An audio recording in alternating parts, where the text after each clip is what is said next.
जैसे बजट आ जाता है रिएक्शन तो देनी पड़ती है। तो मैंने शुरुआत की, एक दिन पहले ही रिएक्शन दे दूं। क्या है रिएक्शन, क्या है? निर्मला जी ने बजट पेश किया, आपकी रिएक्शन क्या है? कुछ नहीं, गरीबों को गरीब, अमीरों को अमीर करने वाला बजट, मिडिल क्लास को कुछ मिलने वाला नहीं है।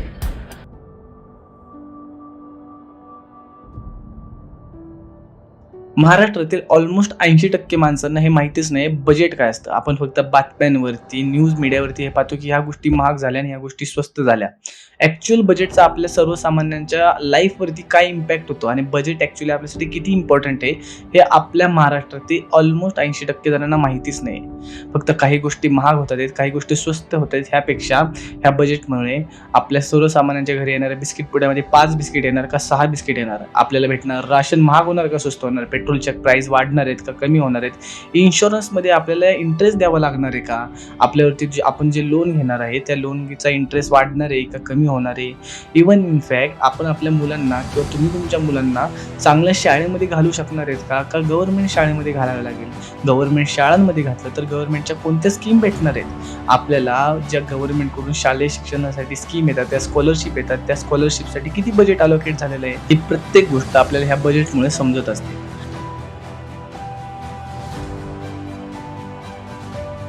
आता बजेट काय असतं हे सर्वसामान्य माणसांना माहितीच नाही. तर मी सोप्या शब्दात बजेट काय असतं हे समजवण्याचा मराठीमध्ये प्रयत्न करणार. जर तुम्हाला हा व्हिडिओ आवडला तर नक्की या चॅनलला सबस्क्राईब करा, यामुळे मलाही मोटिवेशन भेटतं या टाईपचे व्हिडिओ बनवण्यासाठी. तर बजेट काय हे जाणून घेण्यासाठी आपल्याला सर्वसाधारण माणसाच्या घरामध्ये जावं लागतं. आपल्या घरामध्ये ज्याप्रमाणे आपली आई आपल्या घराचं एक बजेट काढत असते महिन्याच्या सुरुवातीला किंवा महिन्याच्या शेवटीला, की घरामध्ये किती खर्च होणार, घरामध्ये किती इन्कम येणार आहे, कोण किती कमवते, किती पगार येणार आहे आणि आपल्या घरात खर्च किती करायचे, चिंटूला आयफोन घ्यायचा का चिंटूला अँड्रॉइड फोन घ्यायचा, चिंटूच्या काय गरजा आहेत, चिंटूच्या कॉलेजची फी भरायची आहे, ह्या सर्व गोष्टी आपल्याला बजेटमध्ये ह्या आई आपल्याला काढून ठेवत असते कारण की घर नीट चालावं. त्याचप्रमाणे आपल्या देशाचं बजेट ह्या मॅडम म्हणजे आपल्या अर्थमंत्री निर्मला सीतारामन घेऊन येतात. आता बजेट हे 3 टाईपचं असू शकतं. पहिलं म्हणजे सरप्लस बजेट. सरप्लस बजेट म्हणजे काय, ज्याप्रमाणे आपल्या घरात कधी कधी 10,000 घरात येणारी इन्कम असते, म्हणजे आपले वडील हे 10,000 रुपये घरात कमवून आणतात आणि आपल्या घरात होणारा खर्च हा 6,000 असेल तर 4,000 रुपये आपल्यापाशी वाचतात. ह्याला सरप्लस बजेट म्हणतात. सरप्लस बजेट म्हणजे देशाचा होणारा एक्सपेन्स हा देशाच्या इन्कमपेक्षा म्हणजे देशाच्या रेव्हेन्यूपेक्षा हा कमी असेल, म्हणजे देशाकडे जर पैसे उरत असतील सर्व खर्च करून सुद्धा, त्याला सरप्लस बजेट म्हणलं जातं. त्यानंतर येतो बॅलन्स बजेट. बॅलन्स बजेट म्हणजे काय, समजा घरात होणारा खर्च हा 10,000 आहे आणि घरात येणारा इन्कम हा सुद्धा 10,000 आहे, ह्याला बॅलन्स बजेट म्हणतात. म्हणजे ह्यामध्ये जेवढी इन्कम आहे तेवढाच एक्सपेन्स होतो. आणि तिसऱ्या प्रकारचं बजेट येतं ते म्हणजे डेफिसिट बजेट. आता डेफिसिट बजेट म्हणजे काय असतं, डेफिसिट बजेट म्हणजे समजा आपल्या घरात कुणाला काही फोन घ्यायचा आहे, समजा चिंटूला फोन घ्यायचा आहे, आपल्या घरात येणारी इन्कम ही 10,000 आहे, पण चिंटूला फोन घेण्यासाठी आपल्याला बाहेरून आई म्हणते माझा लाडाचा मुलगा आहे त्याला फोन घेतलाच पाहिजे, मग त्यासाठी बाहेरून 10,000 रुपये उसने घेतले जातात. त्यावेळेस आपण बाहेरनं कर्ज घेतो. आता घरात येणारी इन्कम तर 10,000 आहे आणि आपण खर्च हा 20,000 रुपये केला ह्या महिन्यात, तर हे झालं आपलं डेफिसिट बजेट. आपल्याला स्वातंत्र्य भेटल्यापासून भारताने फक्त एकदा सरप्लस बजेट पाहिलेलं आहे, ते म्हणजे 1950 आणि 51 मध्ये. त्यानंतर आत्तापर्यंत आलेले सर्व बजेट हे आपले डेफिसिट बजेट होते. म्हणजे आपल्या देशात येणारा रेव्हेन्यू हा देशाच्या एक्सपेन्सपेक्षा खूप कमी असतो. आपल्याला बाहेरून लोन घेऊन आपल्या गरजा पूर्ण करायला लागतात. आता ही गोष्ट तर समजलीच असेल की इन्कम येते आणि एक्सपेन्स होते. आता घरात जशी आपल्या इन्कम येते तसे देशाचा रेव्हेन्यू येतो. आता देशात कोण कमवाय जाणार नाही, आपल्या घरात आपले वडील कमवाय जाणारे असतात, आपली आई कमवाय जाणारी असते, त्याच्यावरती घर चालतं. देशात कोण कमवाय जाणार कोण नाहीये ना, तर देशात रेव्हेन्यू कलेक्ट केला जातो. आता हे रेव्हेन्यू कलेक्ट करायचे पण 2 टाईप असतात. एक म्हणजे टॅक्स अमाऊंट आणि दुसरी म्हणजे नॉन टॅक्स अमाऊंट.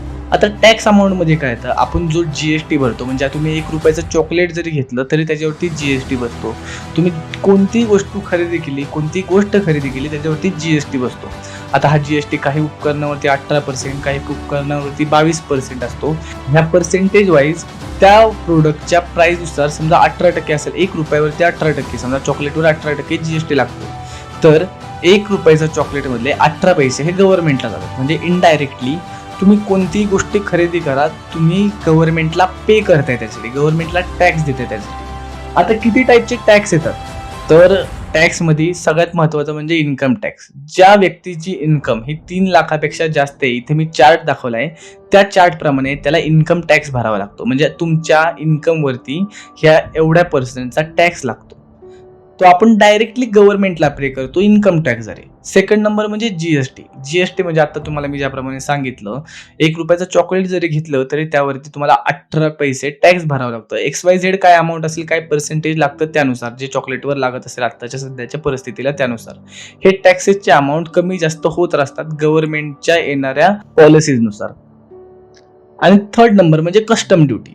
टॅक्समध्ये ह्या 3 गोष्टी ह्या इम्पॉर्टंट रोल आहेत. असे खूप प्रकारचे टॅक्स आहेत, पण मेनली ह्या 3 गोष्टींद्वारे आपला टॅक्स कलेक्ट केला जातो. आता त्याच्यानंतर येतात सेकंड नंबरचं ऑप्शन, ज्याप्रमाणे मी तुम्हाला सांगितलं. फर्स्ट नंबर होतं टॅक्स आणि दुसरं होतं नॉन टॅक्स. नॉन टॅक्समध्ये सगळ्यात महत्त्वाचं म्हणजे लोन इंटरेस्ट. आता ह्या पुढे आपण ज्यावेळेस डेफिसिट काय असतं हे पाहाल त्यावेळेस आपल्याला समजेल की आपला देश बाहेरच्या देशांकडून किंवा आपल्याकडून सुद्धा, म्हणजे माझ्याकडून तुमच्याकडून सुद्धा लोन घेत असतो. त्याचप्रमाणे आपला देश, आपल्या देशातील काही राज्यांना, आपला देश बाहेरच्या राज्यांना जसे की अमेरिकेला, जपानला, ह्या देशांना सुद्धा आपला देश लोन देतो. आपण फक्त लोन घेत नाही, आपण लोन देतो सुद्धा. आता ह्या देशांना जसं आपण लोन देतो त्या लोनवरती इंटरेस्ट ते देश आपल्याला देत असतात. तर सगळ्यात पहिला पॉईंट येतो तो म्हणजे लोन इंटरेस्ट.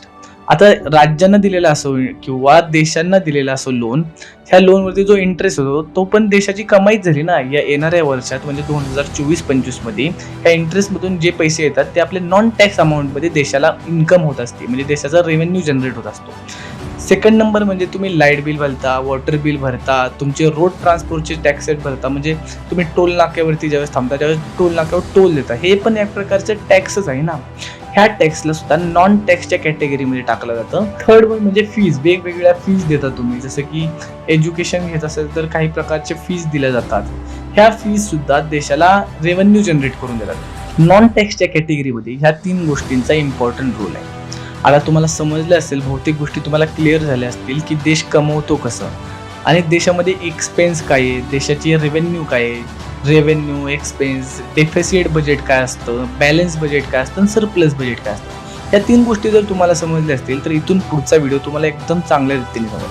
आपलं आत्ता ह्या वर्षाचं जे आपलं बजेट सादर करण्यात आलं त्या बजेटमध्ये मेन कोणत्या डिपार्टमेंटला किती पैसे दिलेले. तर सगळ्यात पहिलं म्हणजे मिनिस्ट्री ऑफ फायनान्सला 18,58,158 करोड रुपये देण्यात आले. डिफेन्सला 6,21,940 करोड रुपये देण्यात आले. हायवे आणि रोड ट्रान्सपोर्टला 2,78,000 करोड रुपये देण्यात आले. रेल्वेजला 2,55,000 करोड 393 देण्यात आले. Ministry of consumer affairs and food पब्लिकला 2,23,323 करोड रुपये देण्यात आले.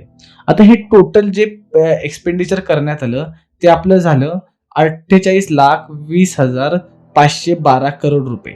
आता हे झालं 2024-25चं आपलं एक्सपेंडिचर, म्हणजे एवढा आपण खर्च करणार आहोत ह्या गोष्टींवरती. तर आपण कमवणार किती?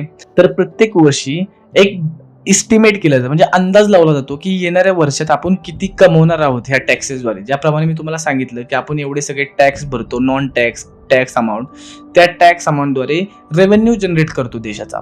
तर आपलं एक कॅल्क्युलेशन लावला जातो, एक अंदाज लावला जातो की येणाऱ्या वर्षात आपण किती कमवणार आहोत.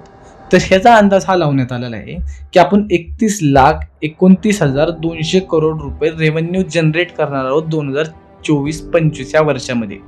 आता तुम्ही म्हणाल एक्सपेन्स आपण खर्च 48 लाख करणार आहे, आपलं रेव्हेन्यू 31 लाख होणार आहे.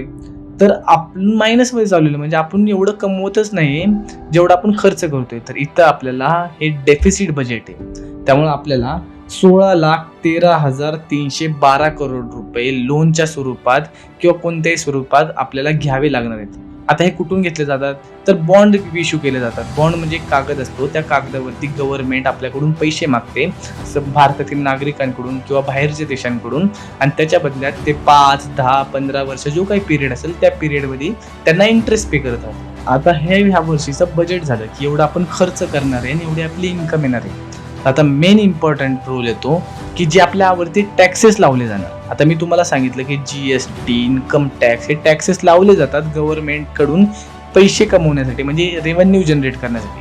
आता ह्या पुढे ज्या मी गोष्टी बोलेल त्यावेळेस एक विचार करा, जर तुम्ही फायनान्स मिनिस्टर असता तर ह्या गोष्टी तुम्ही महाग केल्या असता का? ह्या गोष्टीवरती टॅक्स लावून त्या गोष्टी महाग केल्या असत्या की त्याच्या विरोधात ज्या गोष्टी स्वस्त झाल्यात त्या गोष्टींवरती टॅक्स वाढवून त्या गोष्टी महाग केल्या असत्या आणि बाकीच्या गोष्टी स्वस्त केल्या असत्या. पण ह्या गोष्टी करत असताना तुम्हाला एक गोष्ट लक्षात ठेवावी लागेल की तुम्हाला फक्त सर्वसामान्य माणसाचा किंवा भारतातील प्रत्येक नागरिकांचा विचार नाही करायचा, तुम्हाला देशाच्या इन्कमचा सुद्धा विचार करायचे. देशाने पैसे कमवले तरच तुम्ही देश चालवू शकाल ना. त्यामुळे तुम्हाला जास्तीत जास्त टॅक्स सुद्धा कलेक्ट करायला लागणार. महाराष्ट्राचे माजी मुख्यमंत्री उद्धव ठाकरे एकदा भाषण करताना निर्मला सीतारामन यांच्यासमोर ही गोष्ट बोलले होते. जेब तो कटने वाला है, लेकिन जो सक्सेसफुल फाइनेंस मिनिस्टर होता है वो वही होता है जेब काटी जाती है, उसको पता ही नहीं चलता कौन सी जेब काटी. ज्याला सर्वसामान्यांचा खिसा कापता येतो आणि ते त्याला कळून पण देता येत नाही, तो खरा फायनान्स मिनिस्टर.